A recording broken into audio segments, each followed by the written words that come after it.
Teaching children with special needs. Today, under this topic, we are going to deal with the lesson Teaching children with socio-emotional and behavioral difficulties. The objective of this lesson is to understand the teaching strategies when teaching the children with socio-emotional and behavioral problems or difficulties. Socio-emotional and behavioral difficulties is an umbrella term and therefore difficult to define properly. However, many of the children and youth referred to this term have complex and chronic difficulties which place them at the risk of the school and wider social exclusion. Socio-emotional and behavioral difficulties are therefore strongly influenced by the background and situation of the children concerned. Children with different disabilities may develop socio-emotional and behavioral difficulties if their individual needs are not addressed properly by the parents and teachers. Children with socio-emotional and behavioral difficulties, they exhibit or they behave very unusually. They may respond in an extreme fashion to a variety of social, personal, emotional and physical circumstances. They have very low self-image, anxiety, depression or withdrawal. They may show resentment or defiance. They can be silent or may threaten or interrupt or argue or swear too much. They can act clingy or refuse to contact at all. They may fail to observe the rules or they may be disruptive or destructive, aggressive and violent sometimes. They are often unable or they are unwilling to work without direct supervision. They are restless and are unable to concentrate. They are often unable or they are unwilling to complete the task and follow the instructions given. So, this is the introduction to socio-emotional difficulty children.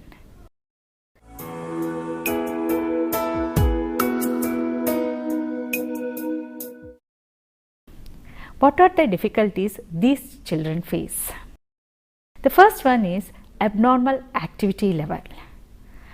Under this, first we are dealing with hyperactivity. Hyperactive children engage in a excessive physical activity. They usually have short attention span and are easily distracted. They are also restless, clumsy and easily lose their temper. These children might show unusually very high levels of stress and feel very uncomfortable when asked to perform a task sitting in one place. How can we reduce this hyperactivity? Allow the child for outdoor play in a protected area. Encourage the child to perform activities requiring the gross motor movements like getting the items from market, playing outdoor games like football, basketball, jogging. And the next method is praising the child for not fidgeting and sitting still. The next one is distractibility. The children with socio and emotional problems might have problems in focusing on a relevant stimuli. They are easily distracted by irrelevant stimuli. For example, if the teacher has divided the class into small groups, giving each group some assignment to work upon, this child, instead of focusing on the problem, looks at the other children. Concentration is on what the other children are doing or wearing. How can we reduce distractibility? Remove all the distractible items in that room. Give a separate place to study. No other material than the study book should be available to the child. Follow the lines with a pencil indicating the reading line. Cover the matter following the reading line. So, these are some of the ways of reducing the distractibility in the children. The next one is impulsivity. Children with socio-emotional problems react quickly without thinking. This impulse behavior may be caused by a lack of ability to use those effective ways of problem solving that provide the students with other ways of coping up with the learning tasks. This means that the child is not able to use the methods that would otherwise promote confidence in him. An impulsive student talks or acts quickly without considering the consequences.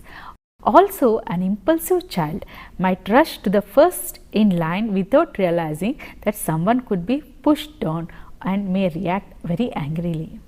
Such a situation could also give rise to a quarrel. So, the next one is perseveration.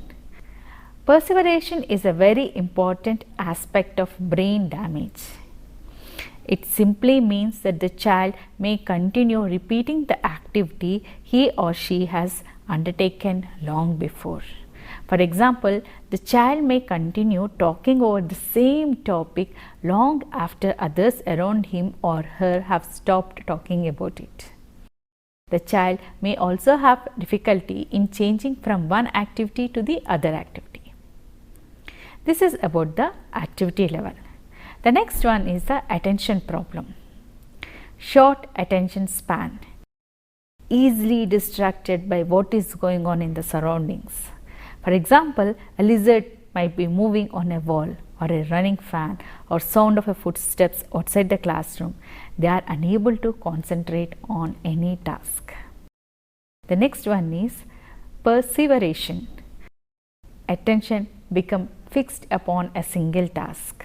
The task is repeated over and over even if it is unwanted, whether it is a motor activity or a verbal task. The next one is impulsive. In this, the problem children fail to think about the consequences of the behavior. He answers questions without knowing whether they are right or wrong. Mostly they are wrong answers. He also fails to follow the rules and cannot wait to take his turn while playing. Explosive. It means display of a range of reactions such as physical to verbal aggression and throwing the objects. Inadequate social competences. They are often below the social competency according to their age and abilities. They are unable to accept the leadership and fail to complete the responsibilities and have a lack of many social skills. Difficulty in adjustment to changes. They generally take more time to adjust themselves. Changing in the class timings, seating arrangements, class teachers, the type of questions, the strategies of problem solving, all this may upset them. Drastic change in mood. Mood varies from 1 hour to another hour without any obvious reasons. Lack of social skills. Repeated rejection produces a feeling of low self-worth. The child may be insensitive to the feeling of others, not because she is being deliberately so, but because he or she is unable to recognize the meaning of the body language and other gestures. Thus, the child may not understand from the facial expressions and may misunderstood for the embarrassment, for joy, or react inappropriately in social situations. Disruptive behavior. It is a well-known fact that any kind of frustration will lead to aggression. These children, due to emotional problems, may engage in a aggressive behavior towards the others or destructive activities like hitting the head against wall. Many of these disruptive activities are result of incorrect understanding of the meaning of social behavior of others. Withdrawal. Children with socio-emotional problems are more shy and withdrawn than the other normal achieving children. Social withdrawal can result from the child's failure in social situations or a feeling of frustration because of academic failure or constant rejection by others. Some children can become socially so isolated that they are unable to interact or do not like to interact positively with others. Dependency. Many children with socio and emotional problems exhibit over dependence on parents. on teachers and others as they require excessive help and assistance in various activities. When such children are confronted with difficulties in performing tasks, they see what others do not see. They usually do not understand what the social environment requires of them. They might even use the helplessness or dependency as strategies for coping up with the stress. Lack of academic success also can lead to an excessive need for support at every step. So, these are some of the difficulties and the coping strategies when dealing with children with socio-emotional difficulties. After having understood what is socio-emotional difficulties and how to deal with these children, let us now see how to improve the behavior of these children.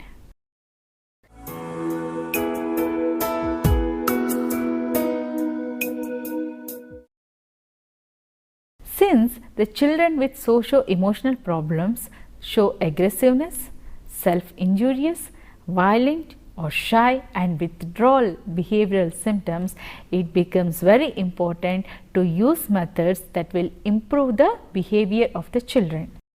The most common way by which the behavior is improved is by use of rewards. A reward can be any object that will help the child to conduct the behavior that is expected of him. It helps him or her strengthening the desired behavior. A reward can also be a word or a sentence. For example, we can say, "Today Shama has done her work very well." It's just a sentence, but for the child it is a reward which will make the child very happy about his or her behavior. And a reward is an event that follows a behavior and results in maintaining or increasing that positive behavior. Prize is one of the most effective and convenient ways for the teachers to use in managing the child's behavior. But it should be given immediately after that desired behavior occurs. Otherwise, the child may not be able to understand why he or she was praised. However, it should be ensured that the child does not get used to these rewards. Therefore, these rewards should be changed regularly. A reward for the child is something that he likes or feels good about it. It is not always something which a teacher thinks the child should like.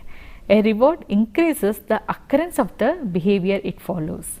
Whether we are aware of it or not, all the behavior which we tend to repeat are followed by rewards. If a particular behavior is not followed by rewards, we would not perform that behavior again. Rewards are an important means of modifying the behavior in children. What can be the types of rewards? There are various kinds of rewards, like the primary rewards such as some food items like banana, tea, coffee, milk, and material rewards such as marbles, flowers, bangles, ribbons, etc. The social rewards that can be a smile, a nod, a hug, a pat or a kiss. The verbal rewards like telling the child, "Good work, well done, keep it up." The activity rewards such as listening to the music, watching TV, playing with pets, playing with special toys and drawing pictures. Besides these type of rewards, sometimes token can also be given to the child. The child may be given a token which he can listen to a music or achieve some other objects that he or she likes. The child can also be given a star or a badge to wear or even sometimes some points. The next type of reward is shaping. Shaping refers to encouraging steps towards the behavior that you want the child to perform. The goal is broken down into a sequence of steps or tasks, and the child is praised for those behavior that comes close to the expected behavior of the child. The desired behavior is thus shaped by gradually increasing the quantity of rewards until the target behavior is obtained. The next type is prompting.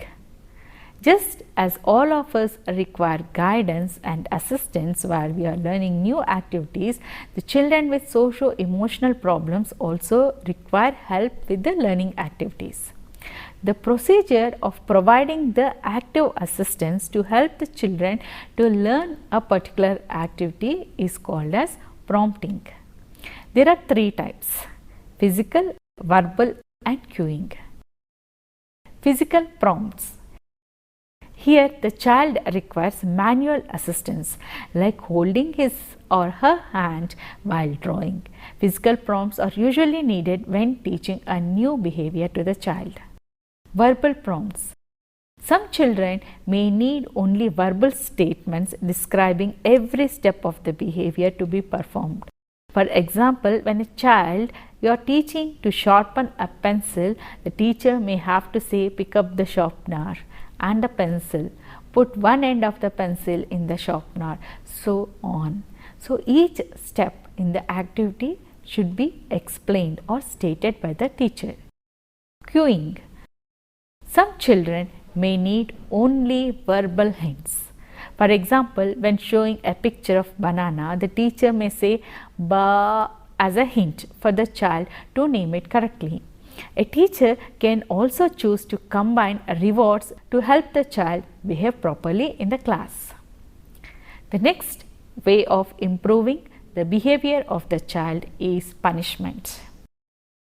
The children with socio-emotional problems often indulge in a very unacceptable behavior. One way to stop this behavior is to give mild forms of punishment. This may be taking away from the child some object that he or she likes, or denying him something that he or she expects. As far as possible, physical punishment should be never given, as this could make the child more aggressive, stubborn or withdrawn. Another way of punishment is giving time out to the child. For example, ask the child to finish the work within the specified period of time. If the child does not do it, the child is asked to leave the class for some time. In other words, the child is denied a situation in which he or she likes to be. A teacher should be careful to develop simple ways of punishment that will not hurt the child. The next way of improving the behavior is modeling. In modeling, the children learns appropriate behavior by observing and imitating others. When they observe one of their classmates being rewarded for good behavior, they tend to follow the example of the child. Thus, they learn behavior that have good results. In using modeling to influence specific behavior, you should be very careful. We have to select the behavior that you want the child with socio-emotional problems to conduct. Select another child from the classroom who has this behavior. Ask the child with socio-emotional problem to observe the child who has this behavior. Praise the child for showing the child with socio-emotional problems how to conduct the behavior. Reward the child with socio-emotional problems if he or she imitates the behavior correctly. So, these are some of the ways of improving the behavior in children with socio-emotional behavior difficulties.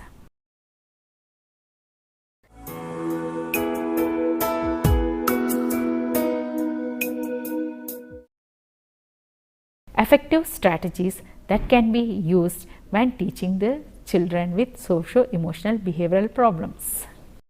Attention.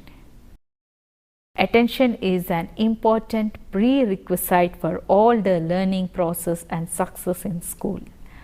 The students need to learn to listen and be helped to have few distractions as possible. How we can achieve this? By seating the student in a quiet area, seat the student near a good role model, increase the distance between the desks, allow some extra time to complete the assigned work, shorten the assignments or work periods to coincide with the span of the attention of the child with behavioral problems, break the long assignments into a smaller parts so that the students can see end to work, assist the students in setting up the short term goals, give assignments one at a time to avoid work overload, require few correct responses for grades, reduce the amount of homework given to the child, instruct the students in self monitoring using cueing, pair written instructions with oral instructions, provide peer assistance in note taking, give clear, concise instructions to the child with behavioral problems, seek to involve the students in lesson presentations, cue the students to stay on the task. The next strategy is impulsiveness. Impulsiveness is also an area needing remediation. Students will need to stop and think before they answer or begin to work. We can ignore minor inappropriate behavior. Use timeout procedures for misbehavior of the child. Supervise closely during the transition times. Use prudent reprimands for misbehavior, that is, avoiding lecture or criticism of the child. Attend to positive behavior of the nearby student. Instruct the student in self monitoring or behavior, that is, hand raising or calling out. Call on only when the hand is raised in an appropriate manner. Praise the student when hand raised question is answered by the child. Motor activity. Hyperactivity or an inability to control the movement, if present, can interfere with attending and learning. Effective methods include modeling of appropriate behavior by adults, role playing, feedback, and relaxation techniques. Allow the student to stand at times while working. Provide short break between the assignments. Supervise closely during the transition times. Remind the students to check over the work done if the performance is rushed and careless. Give extra time to the students to complete the task, especially the students with behavioral problems having slow motor tempo. The next one is mood. Provide reassurance and encouragement. Frequent complimenting the positive behavior and work product. Speak very softly in a non-threatening manner if the student shows nervousness. Review instructions when giving new assignments to make sure the students comprehend the directions. Look out for opportunities for students to display their leadership role in the class. Conference frequently with parents to learn about the students' interests and achievements outside the school. Send positive notes to home. Make time to talk alone with the student. Encourage social interaction with the classmates if the student is withdrawn or excessively shy. Reinforce frequently when the signs of stress builds up and provide encouragement or reduce the workload to elevate the pressure and avoid temper outbursts. Spend more time talking to the student who seems to pent up or display anger very easily. Provide brief training in anger control. Encourage the student to walk away. Use calming strategies like telling a nearby adult if he is getting angry. So, these are some of the ways of strategies in dealing with the children with socio-emotional behavioral difficulties.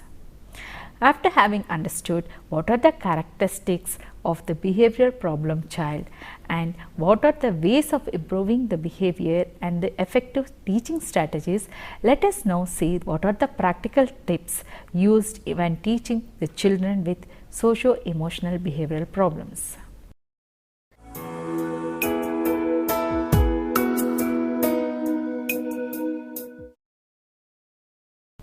We should try to find out why the child is experiencing the difficulties. It is important to respond based on the information assessment of that situation. We should discuss it with the child and if necessary with his or her parents to try to come up with a strategy to solve that problem together. The children should be challenged intellectually, socially, emotionally and physically according to their abilities. If we consistently give tasks to the children that are too complicated for them to master or too easy or too boring or irrelevant for their lives, some children may start reacting by misbehaving to provoke a response to get attention and create a distraction for their feeling of the failureness. We should make sure that all children feel appreciated, valued, regardless of their abilities and disabilities or backgrounds. If the children feel ignored, some may misbehave to get only attention. We should clearly explain the consequences of different behavior and actions will have. This way, the children will realize, understand that they do not only choose their behavior but also influence the response to that behavior. The responsibility for the response is therefore transferred from parents and teachers to the children themselves, because they will have to experience the consequence of their action. The response should be measured and in accordance with the information the child received before they made their decision to act in certain way. We should develop a set of manageable rules for each children in the class. These rules should be developed in collaboration with the child and the parents. Different children should be given different rules to keep, which demand different levels of self-control, discipline depending on their abilities to control their behavior. So, we have understood that academic difficulties, they cause frustration, anxiety, they lower the self-concept, mood swings. The degree to which these academic learning problems contribute to a social and emotional problem difficulties is certain. But it is also a known fact that the socio-emotional problems can interfere with academic achievement. Some students might exhibit the socio-emotional disabilities, but it is not necessary that they are performing poorly in their studies. All this will depend upon how well the child is able to cope up with his emotional behavior. These conditions are all complex. Perhaps the best strategy involves the direct treatment of the child in the settings that provided continued success and lot of encouragement and support. So, we have learned about the difficulties these socio-emotional behavioral problem child has, and also we try to understand the ways of improving the behavior, and also we went to understand some of the teaching strategies when we are having a emotional behavioral child in the class, and then we have seen some of the practical tips, the ways of rewards and punishments when teaching a child with socio-emotional behavioral problems. Hope you have understood the lesson. Thank you.